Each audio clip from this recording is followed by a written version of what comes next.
This is Left Voices for Tuesday, February 25th, 2014. I'm Andrea Sears. Tonight, this is not in our interest. This is bad for America.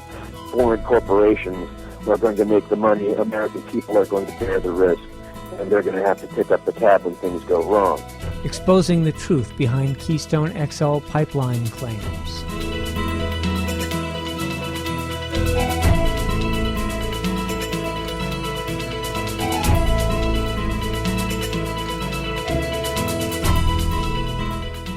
March 7th is the end of the public comment period on the State Department's final supplemental environmental impact statement for the Keystone XL Pipeline.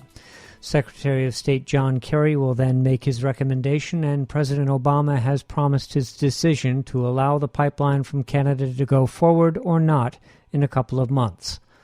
A Nebraska court recently threw up a roadblock by siding with landowners opposed to the pipeline and ruling that the state's pipeline siting law is unconstitutional. The Nebraska State Attorney General's office is appealing that ruling. A spokesperson for TransCanada, the company building the pipeline, said Monday that the proposed route through Nebraska is still legally valid until a higher court rules on the issue. And company officials said the ruling should not affect the ongoing federal review of the project. With the final decision looming on the horizon, the Center for Media and Democracy has released a short film and series of investigative reports examining the claims supporters of the Keystone XL Pipeline have made. David Saldana is an attorney and the writer, director, and producer of the film Keystone PipeLIES Exposed. Saldana says the pipeline has been promoted with shockingly brazen lies about its safety and benefits, lies that have been repeated again and again by those with a vested interest in seeing that the plans go through.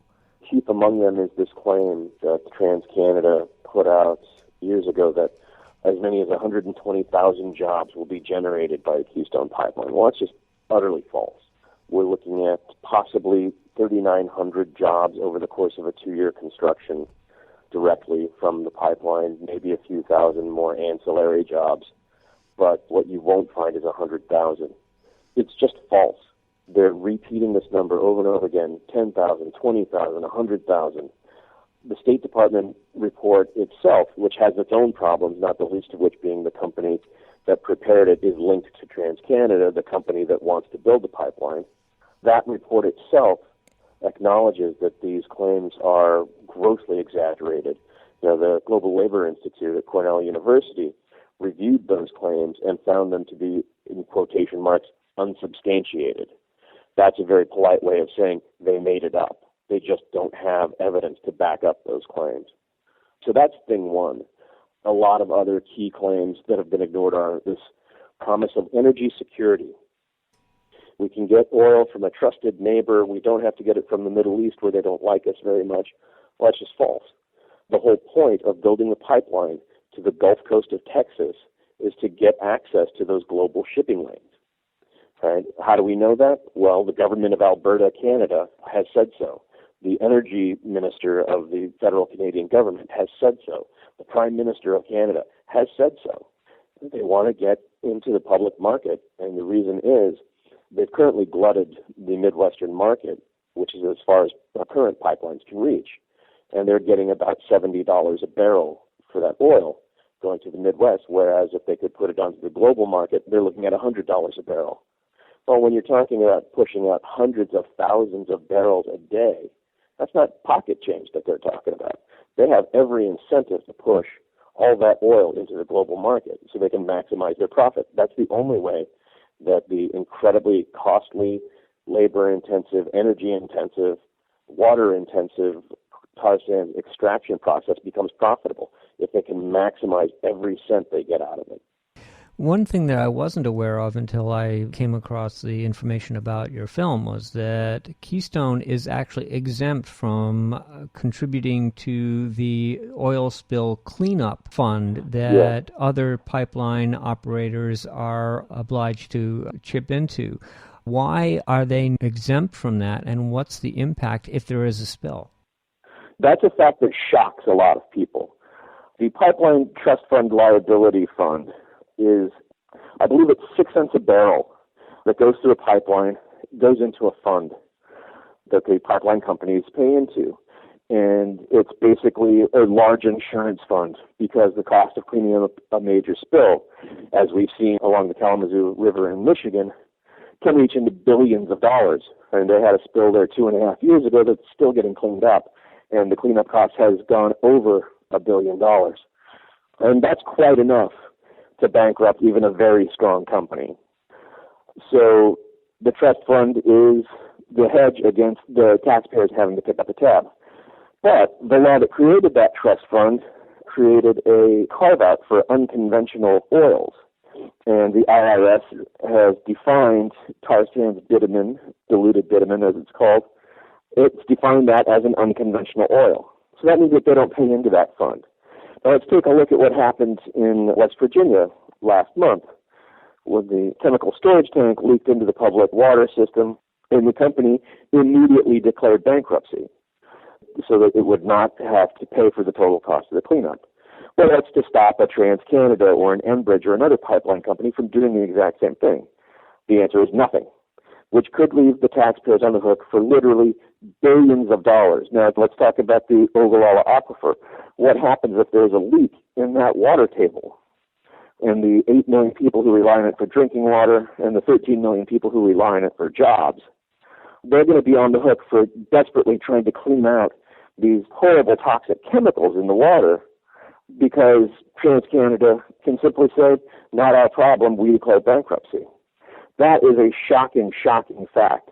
And when opposition to Keystone XL calls it an all-risk, no-reward proposition, they're not kidding. The public is on the hook for cleanup costs, and foreign corporations rake away all of the profits. Maybe 50 Americans, all told, will have jobs at the end of the day because of this pipeline. Meanwhile, billions of dollars are being skimmed off the top by TransCanada and the refineries in the Houston area, Port Arthur, and the oil producers up in northern Alberta. What is the target audience of this film, and what do you hope to be able to accomplish with it? The target audience is people who are still willing to be persuaded, people who are not climate deniers, people who are not going to buy the corporate line simply because the corporation says it's so. All of that is a reality that we deal with in the polarized political climate that we live in. But hopefully people are willing to take a look at the facts, which is what I did. You know, I'm an attorney. And when Lisa Graves, the executive director of the Center for Media and Democracy, and I were discussing, she's also a lawyer, what we were talking about when we first came up with this idea is, why are these lies getting traction? And how can we show that this is just a really bad deal? So we approached as lawyers. What does the evidence tell us? We went straight for the evidence. There are people who are still willing to read and listen and learn and let the evidence decide for them rather than a knee-jerk political reaction. This is the audience that we want to reach. There are people who, through no fault of their own, just don't know any better because the media have been so willing to repeat corporate lies and present it as a he said, she said operation. Now, mind you, we're not even talking about the issue of climate change, which is an impending global disaster that Keystone Pipeline would only help exacerbate and speed up. Right? We're not even talking about that. You can take that completely off the map. What we did is just looked at their claims. You know, what did they say about jobs? What did they say about pipeline safety? What did they say about a boom to the economy and energy security? Well, we looked at the evidence, and it's all false. We're coming into the countdown here on whether or not this will be approved. What do you think the chances are that public awareness can stop this? We can only be optimistic. We want to be very hopeful that when people see this, they'll feel compelled to take action. And the public comment period closes on March 7th. I would strongly encourage people who see this documentary, who listen to this interview, to go to the State Department's public comment page and make sure that they're heard.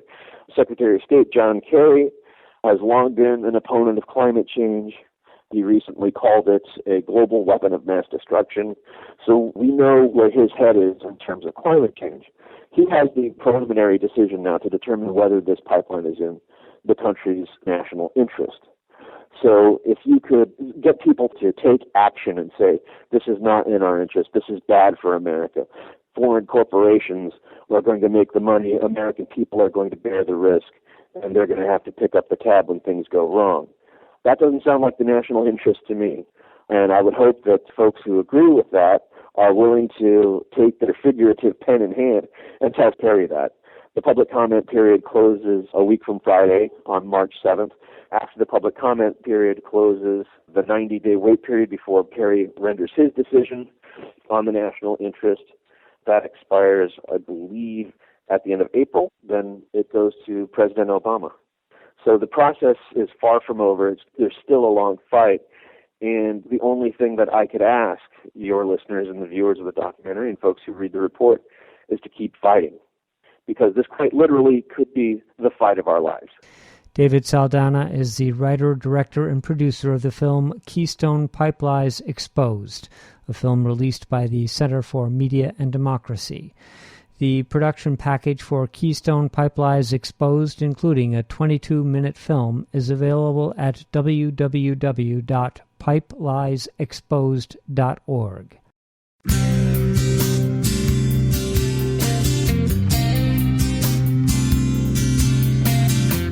This has been Left Voices for Tuesday, February 25th, 2014. Join us again tomorrow for more news and information from a progressive perspective. I'm Andrea Sears for leftvoices.net.